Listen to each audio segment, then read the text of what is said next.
Assalamualaikum teman-teman. Perkenalkan, di sini kami dari SMK Negeri 1 Pasuruan, kelas 11 jurusan Kimia Analisis 2. Kami akan mempresentasikan tentang hasil diskusi kami, yaitu unsur 7A halogen. Kami dari kelompok 3 yang beranggotakan Saya Adalia Rahmatika. Saya Nurjana.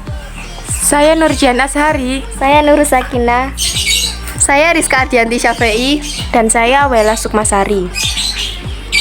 halogen berasal dari kata halos yang berarti garam dan genes yang berarti pembentuk. Nama halogen berasal dari bahasa Yunani halos dan genes yang artinya pembentuk garam. Unsur halogen terdapat pada golongan 7A pada sistem periodik unsur. Halogen adalah kelompok unsur kimia yang berada pada golongan 7A di tabel periodik. Kelompok ini terdiri dari fluor, klor, brom, iodium, astatin, unsur unun septium yang belum ditemukan. Halogen menandakan unsur-unsur yang menghasilkan garam jika bereaksi dengan logam. Istilah ini berasal dari istilah ilmiah bahasa Prancis dari abad ke-18 yang diadaptasi dari bahasa Yunani. Halogen juga merupakan golongan dengan keelektronegatifan tertinggi. Jadi, ia juga merupakan golongan paling non-logam. Keberadaan halogen di alam.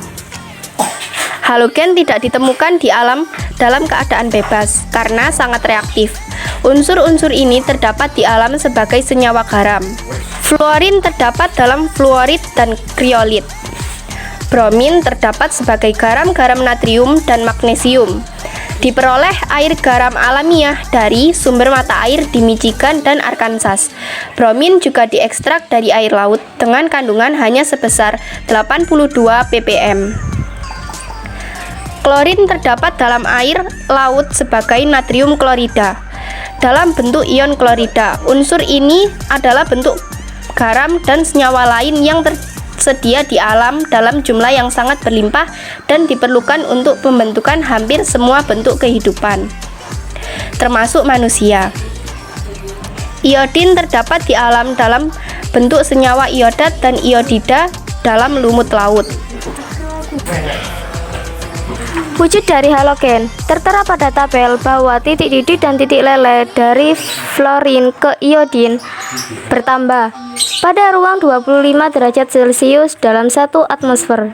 Fluorida dan klorida berwujud padat yang sangat mudah menguap, dan iodida berwujud padat yang sangat mudah menyublim.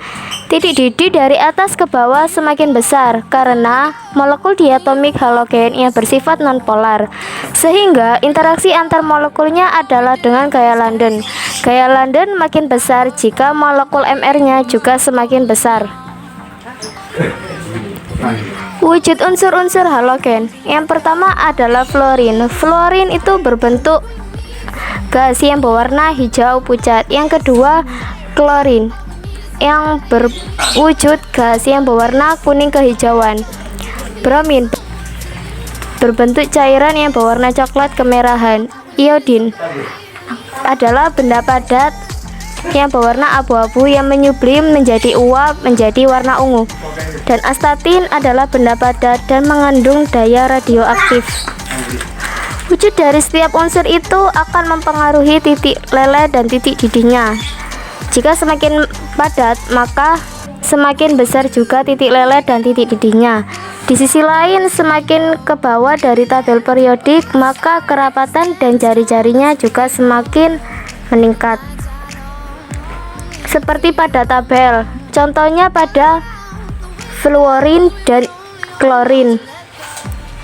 Fluorin memiliki kerapatan 1696 kg, sedangkan klorin memiliki kerapatan 3214 kg. Dari tabel tersebut, kita dapat simpulkan bahwa jika kerapatannya semakin besar, maka titik lele dan titik didihnya akan semakin tinggi. Struktur dari halogen. Semua unsur dalam halogen itu bersifat sebagai molekul diatomik, yaitu X2. Molekul diatomik adalah molekul yang hanya terdiri dari dua atom. Kedua atom tersebut dapat berupa atau unsur yang sama maupun berbeda. Contohnya seperti fluor yang terdapat sebagai F2, bukan hanya F saja. Halogen terdapat sebagai senyawa sehingga tidak terdapat bebas di alam. Rata-rata unsur halogen terdapat di air laut, yaitu air asin dan juga garam.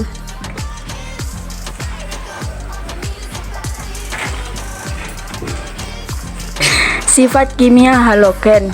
Kelarutan halogen dari fluorin ke iodin adalah semakin kecil molekul fluorin bereaksi sempurna dalam air, klorin dan bromin tidak melarut sempurna dalam air dan reaksinya lambat. Sedangkan iodin sedikit larut dalam air dan kelarutan bertambah jika terdapat ion iodin. Seperti contoh di bawah ini. Kereaktifan. Beberapa hal yang mempengaruhi kereaktifan diantaranya adalah harga keelektronegatifan halogen, harga keelektronegatifan fluor lebih besar dari klor, klor lebih besar dari brom, brom lebih besar dari iodin, sehingga harga kereaktifannya dari atas ke bawah mengecil. Daya oksidasi. Halogen digolongkan sebagai pengoksidator kuat karena kecenderungannya mudah mengikat elektron atau mudah tereduksi. Sifat oksidator: fluorin lebih besar dari klorin, klorin lebih besar dari bromin, bromin lebih besar dari iodin. Sifat reduktor: iodin lebih besar dari bromin, bromin lebih besar dari klorin, dan klorin lebih besar dari fluorin. Reaksi pendesakan. Berlangsungnya suatu reaksi tidak hanya ditentukan oleh potensial sel halogen yang terletak lebih atas dalam golongan 7A dalam keadaan diatomik maupun mendesak. Ion halogen dari garamnya yang terletak di bawahnya, seperti contoh di bawah ini. Keasaman. Asam halida terbentuk dari halogen yang bereaksi dengan hidrogen membentuk hidrogen halida. Contohnya, hidrogen direaksikan dengan ion klorida menjadi 2 asam klorida. Maka kekuatan asam senyawa asam halida, yaitu asam fluorida, lebih kecil dari asam klorida. Asam klorida lebih kecil dari asam bromida lebih kecil dari asam iodida. Kekuatan asam senyawa. Asam oksihalogen, semakin banyak oksigen, semakin kuat asamnya. Kegunaan halogen. Kegunaan halogen yang pertama yaitu fluorin. 1. Polimer politetra fluoroetilena digunakan sebagai lapisan anti lengket pada panci teflon. Kedua, pasta gigi mengandung senyawa fluorida untuk mencegah kerusakan gigi. Ketiga, fluorin digunakan sebagai pendingin atau refrigeran. Kegunaan halogen yang kedua yaitu klorin. 1. Klorin adalah bahan baku pembuatan plastik PVC atau vinil klorida. Kedua, natrium hipoklorid digunakan sebagai pemutih pakaian, antiseptik, dan dalam konsentrasi yang rendah untuk sterilisasi botol bayi. Yang ketiga, natrium klorat digunakan untuk membasmi tanaman liar, klorin untuk pemutih kertas, agen triclin, dan untuk produksi bromin. Kalium klorida untuk campuran dalam pestisida. Kegunaan halogen yang ketiga yaitu bromin. 1. Perak bromida dan perak iodida sensitif terhadap cahaya dan digunakan dalam film fotografi dan sinar X. Dalam prosesnya, senyawa akan tereduksi menjadi perak dan halogen di mana perak akan menghitamkan kertas. Kedua, senyawa bromin digunakan pada pestisida, obat-obatan, dan dalam pembuatan plastik dan tekstil tahan api. Yang ketiga, etilen bromida atau C2H4Br2 dicampurkan ke bensin bertimbal untuk mengikat timbal agar tidak melekat pada bensin. Kegunaan halogen yang keempat yaitu iodin. 1. Senyawa iodin, natrium iodida, natrium iodat, kalium iodida, dan kalium iodat juga ditambahkan pada garam dapur untuk mencegah penyakit gondok dan keterbelakangan mental. Yang kedua, iodin digunakan untuk membuat filter polarisasi pada kacamata hitam untuk mengurangi cahaya yang menyilaukan. Yang ketiga, iodin adalah antiseptik yang dilarutkan ke dalam alkohol dan diusapkan pada luka. Dampak negatif unsur golongan 7A. Yang pertama yaitu fluor. Fluorida memiliki racun yang bersifat kumulatif dan sangat beracun. Jika dalam bentuk murni, dia sangat berbahaya. Dapat menyebabkan pembakaran kimia parah bila bersentuhan langsung dengan kulit. Yang kedua yaitu klor. Klor dapat mengganggu pernafasan, merusak selaput lendir dalam wujud cahaya, dapat membakar kulit dan bersifat sangat beracun.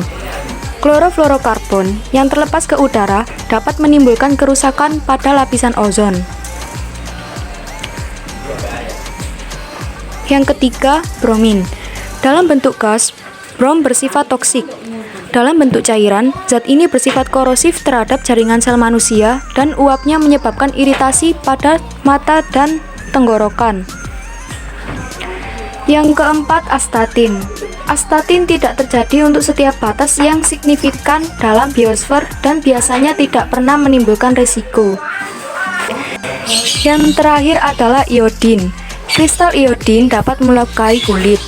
Uapnya dapat melukai mata dan selaput lendir. Sekian pemaparan materi dari kelompok kami. Mohon maaf bila ada kesalahan dalam video ini. Terima kasih atas perhatiannya. Wassalamualaikum warahmatullahi wabarakatuh.